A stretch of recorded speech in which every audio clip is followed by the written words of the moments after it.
This video is a follow-on to a video I did yesterday called "Why Are We So Angry at the Fraud Squad?"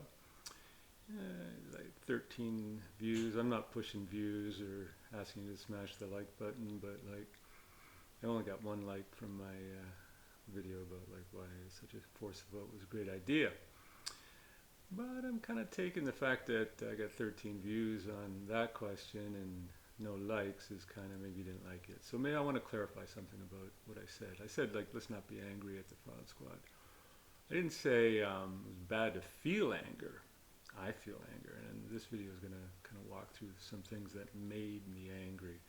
But I'm closer to 60 than I am 50. I'm probably double, triple the age of some of you who might be watching this. I've been kind of an angry guy most of my life. That was my main emotional reaction, and you know, it's problematic. Basically, it's the one thing I can control now, like to make my life a little smoother. Let me just say, like, because other people don't like your anger, even when it's justified. On that justification, let's go into Matt Orfalea's video. Forced the vote. My father had health insurance, and we had to fight the health insurance company to try to get to pay for his life-saving medication.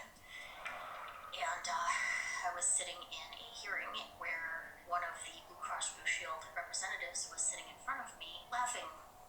And I leaned forward and reminded him that the dying man that you're laughing about is my father. That's not right. All right, so I watched that whole video. And I just watched that again. I got like goosebumples, pimples watching that.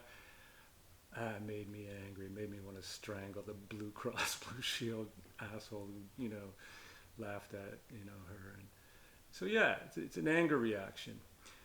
But I'm older, and I asked myself, why are you so angry at like a functionary? Here's a book I read a couple years ago called Ordinary Men. It's about a battalion of German soldiers during World War II. They were with the Nazis, but they weren't like hard-bitten Nazis. And the short summary of the book is these people are no different than you and me. They were fighting the enemy, and then one day they got an order that they were supposed to liquidate like a village of some Jewish people, and the commanding officer said, here's the orders, I don't like them, I'm not going to participate, but you guys, they're your orders, so anybody who wants to not participate, join me. They went and did it. Everybody but two people in the battalion like fled. They just couldn't stand it. They retched, they barfed at that first killing. By the end of the book, they're smoking cigarettes, going, yeah, you want to get some beers after we liquidate this, village of Jews? And these are the same people?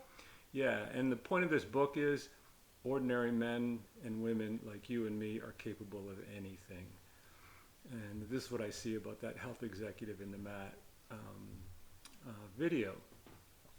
So,